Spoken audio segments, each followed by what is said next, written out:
Assalamualaikum warahmatullahi wabarakatuh. Ngadongeng deui mitra-mitra pemiar tub. Direncangan ku Mang Guru. Mang Guru bade mangdongengkeun deui neraskeun hanca carita anu katunda kalayan judul Hanjakal. Ieu dongeng karangan Kang Muhammad Fadil. Sok kaparayun sadayana.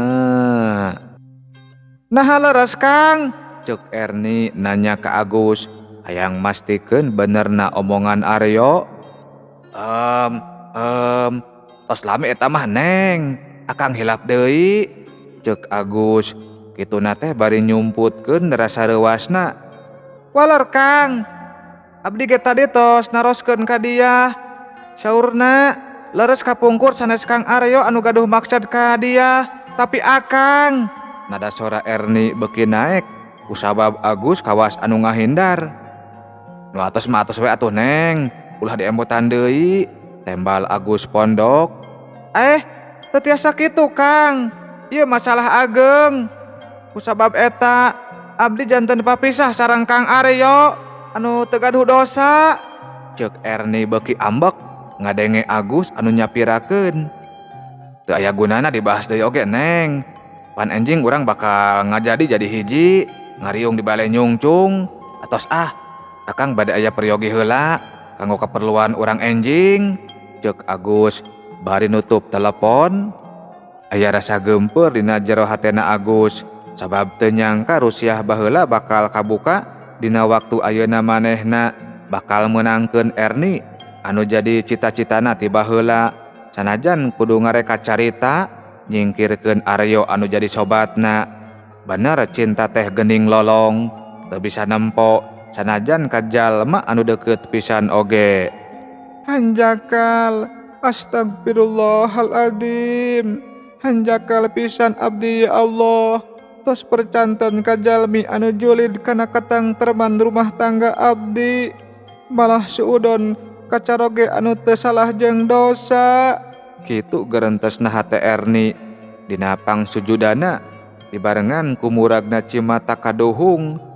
Dirina bingung kulantaran geus eueuh deui waktu pikeun ngarobah carita anu aya. Mundur wirang, maju jungkrang. Estuning lain bobohongan, lamun ngabadokeun acara nikahna jeung Agus da moal mungkin, bisa kumahaeun wirangna kulawarga Agus jeung kulawarga manehna. Kondangan geus nyalabar kitu deui, kataring geus siap, katut dulur anu jarauh oge geus daratang panuju hayang nyaksian. Tapi lamun diteruskeun bakal aya hate anu kacida nyerina anu geus jadi korban fitnah Agus jeung poekna hate Erni anu harita teu asak sasar ka jurung ku nafsu. Aryo nya Aryo, Erni bakal nanggung kaduhung saumur hirup anu pasti ngaiririwaan dirina. Ya Allah, paparin abdi pitulung jalan anu lempeng anu sae kanggo lengkah abdi mayunan enjing. Ihdinas siratal mustaqim. Mitra-mitra pemiar tub dongeng Mang Guru. Aryo ngahajat teu narik taksi poe harita mah, hatena teu kuat hayang manggihan pajar anu jadi darah dagingna, anu salila 4 taun papisah kulantaran fitnah. Ngahaja balanja oleh-oleh keulinan keur budakna, bari sakalian meuli kado anu eusina mukena keur Erni. Urut pamajikanna anu isuk bakal jadi milik Agus, sanggeus malikeun taksina ka pol jeung menta izin cuti. Aryo tuluy ka terminal muru naek bus ka lemburna. Sapanjang anjeun satia akang moal rek hianat, cinta akang moal tubuh jadi dua. Sapanjang anjeun satia akang moal rek midua, cinta akang moal gedag keanginan. Cinta akang mah bulan anu nyaangan peuting, bakal aya salalawasna. Cinta akang sarangenge anu maturan poe, bakal aya salalawasna. Beurang peuting ulah hariwang. Lagu Dul Sumbang anu diputer dina MP3 na beus anu ditumpakan ku Aryo, marangan lamunan Aryo ngajajabkeun ragana manggihan jalma-jalma anu dipika asih ku manehna. Mitra-mitra pemiar tub dongeng Mang Guru, gancangna ieu carita Aryo geus anjog ka tempat anu ditujuna. "Ujang!" sora indung Aryo mapagkeun Aryo anu ampir tengah peuting karak balik ka lemburna.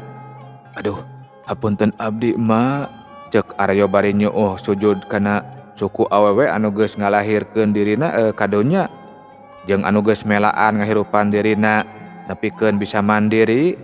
Asana mah moal bisa kabalikeun naon anu pernah dibikeun ku indung ka urang. Sanajan saeusi alam dibikeun ka indung kabehanana. Indung tunggul rahayu, bapa tangkal derajat, lain munjung ka gunung, muja ka sagara, tapi munjung mah kudu ka indung, muja mah kudu kanu jadi bapa. Doana indung, doana Allah, nyerina indung, laknatna Allah. "Gugah Ujang, kasep anak emak. Alhamdulillah, Allah tos ngabukakeun manah hidup. Balik deui ka dieu banggihan emak anu sono kacida. Teu aya kalepatan anu kedah dihampura ku mamah Ujang. Ujang mah harta emak," ceuk indungna Aryo bari milu deku ngusapan sirah anakna. Ayeuna urang caritakeun dina poe isukna. Bismillah, Aryo jeung emana naek motor isuk keneh kulantaran hayang nyumponan pamenta Erni nungkulan acara walimahanana. Sanajan hatena nyeri oge, manehna maksakeun hayang nempokeun ka Erni. Lamun Aryo teu boga hate goreng saeutik oge, komo deung demah anu pernah maturan hirupna nepikeun boga katurunan. Goreng basana lamun nyebut urut salaki atawa urut pamajikan teh. Da hade goreng oge eta teh bapa jeung indung ti anak-anak urang keneh.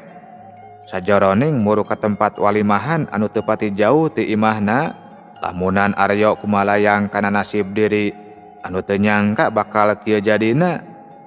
Ikhlas pasrah ukur eta jalan hiji-hijina, sangkan Aryo bisa leuwih tenang jeung sabar narimakeun kana kenyataan anu nyampak hareupeun mata.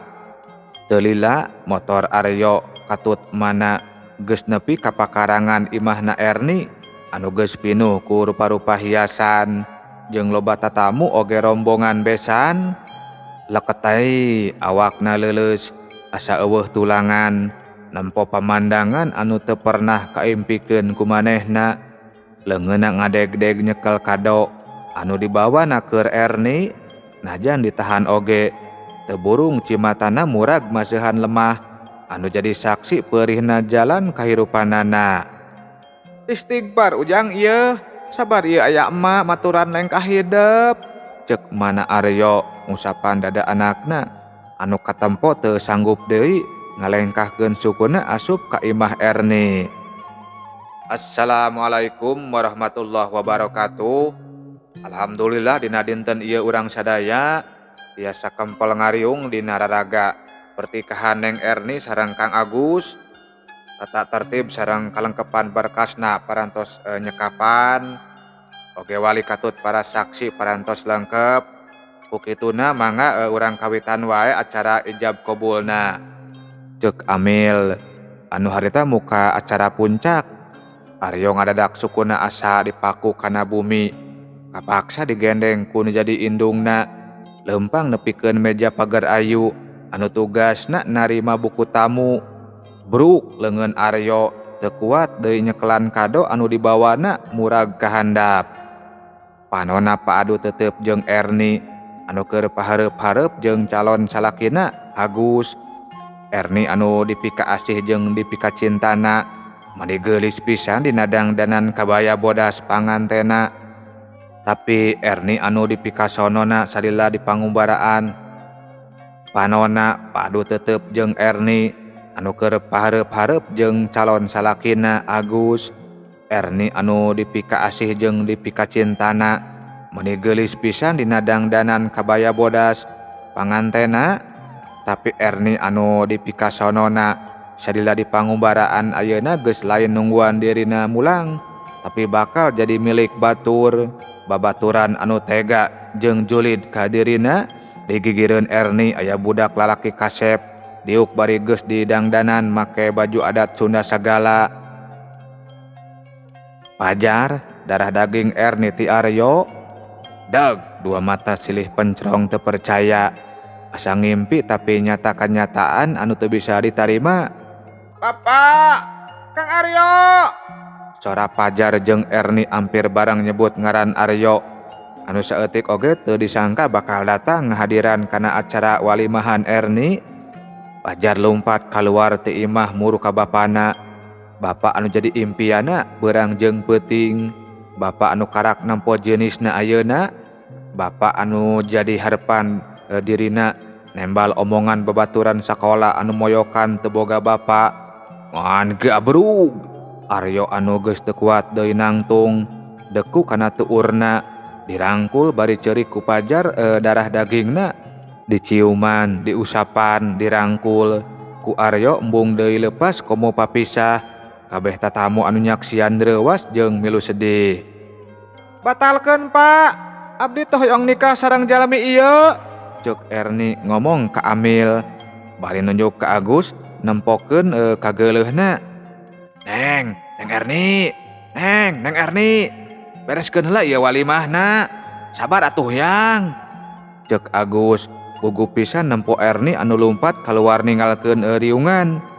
Cuih, teu sudi kuring kudu nikah jeung tukang pitenah, ceuk Erni ngepeskeun leungeun Agus anu ngahalangan niatna keluar ti tengah imah. Astagfirullahaladzim, hapunten abdi akang, ceuk Erni ceurik ngajarit bari milu ngarangkul Aryo anu masih keneh eunang ke Pajar. Tiluanana ceurik sedih lantaran lain kieu carita anu dipikaharep ku kabehanana. Hanjakal Kang, abdi kaduhung percaya kana omongan si Agus, ceuk Erni bari nyiuman Aryo anu katempona teu walakaya. Diuk dina taneuh berat teu bisa nahan muragna kanyataan. Ukur imut anu bisa dibikeun ku Aryo harita keur Erni, tuluy leungeun kencana nyokot kado anu tadi murag dibikeun ka Erni. Ngagater leungeun Erni nampanan kado anu dibikeun ku Aryo jang manehna. Bari tuluy dibuka, mukena bodas, sabodas bersina hate jeung cinta Aryo ka Erni. Tikahkeun abdi sareng Kang Aryo, abdi bade rujuk Pak Amil, ieu mukenana kanggo mas kawinna, ceuk Erni bari ngusapan lalaki anu geus kanyanyerian ku dirina. Cimata indung Aryo jadi saksi lamun doana didangu jeung dikobul ku Allah Subhanahu wa taala. Tamat. Cagah.